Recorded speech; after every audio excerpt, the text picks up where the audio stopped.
Okay, so we're still working on sending arrays to functions. And of course, we remember that when we send an array to a function, we're really only sending the starting address, so it also needs to know its size. In this program, we declare an array over here. And we send it to two different functions, a function double array and the function show values, where it shows the values in the array. And we call the functions over here in line 20 and 23 and again show values in 27 to show the changed values. Each time we send the array and its size, when we send it to double array, it doubles the sizes, and over here in show values, it just shows them. Okay, so function prototypes, notice that we have a void return type, and why is that?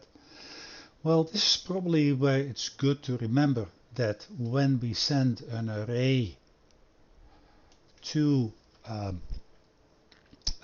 function, we're really sending it the memory address, and the memory address remains the same. It's a constant. And then when it comes back, it's still the same memory address. There is maybe a different value in it, for instance, after we complete a double array. So it's totally understandable that these are void functions, because really what we're doing is sending something by reference, in this case the memory address of the array. Okay, so over here we have a set of 7 values. We send it to show values, and that's this function over here. You see that it receives an array of numbers. It needs to know its size, and as usual we're going to put our little code sections in here.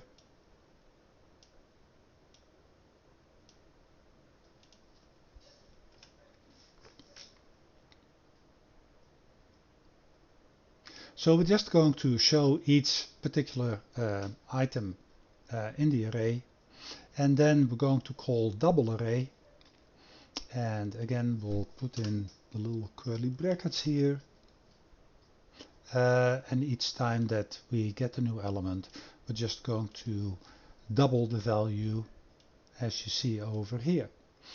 As a reminder, what is this a shortcut notation for?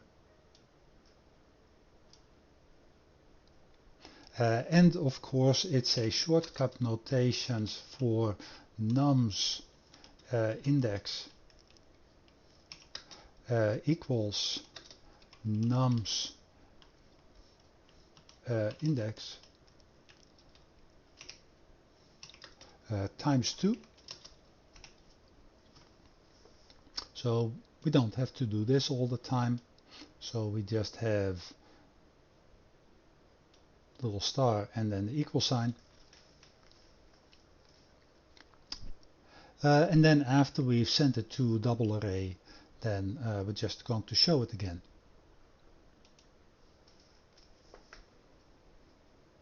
So initially we have 1, 2, 3, 4, 5, 6, 7. Behind the scenes we double the values, and after we call double array, the values are now doubled.